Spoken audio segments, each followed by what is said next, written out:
Khairpur report Mohammad पंजलगांव मूजब ख़बर share कयूं पिया। रानीपुर दरगाह हज़रत सचल सरमत से सजादा नशीन ख्वाजा अब्दुल हक फारूकी जी प्रेस कॉन्फ्रेंस।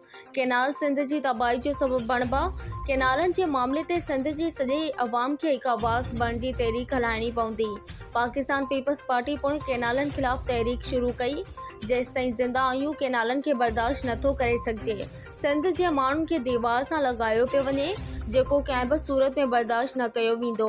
मां पाकिस्तान जे इदारनि खे गुज़ारिश थो करियां उन मामले ते सिंध सां ज़ुल्म न कयो वञे।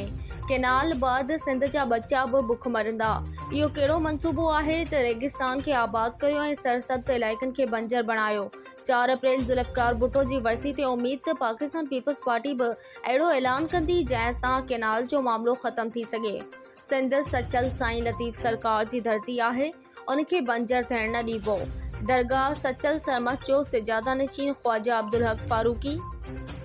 त सिंध में पाकिस्तान में जीअं दहशतगर्दी हिकिड़ो नासूर बणिजी वियो, अॼु हिकिड़ो नयो मसइलो थी उभरी गुज़रियो आहे जेको वाटर कैनाल्स जो आहे। ऐं इन इशू खे अगरि असां शुरू खां वठूं 1960 अकॉर्ड हुजे 1991 अकॉर्ड हुजे त हमेशह सिंध सां हिकिड़ी माटेली मां वारो सलूक ऐं नाजाइज़ी वारो सलूक कयो वियो आहे, जंहिंमें हमेशह पाकिस्तान पीपल्स पार्टी ऐं हिन महिल बि हू सरापा एहतजाज आहे। ऐं जंहिंजे ख़्याल में त जीअं साईं मुराद अली शाह ही ऑलरेडी स्पोक अबाउट इट।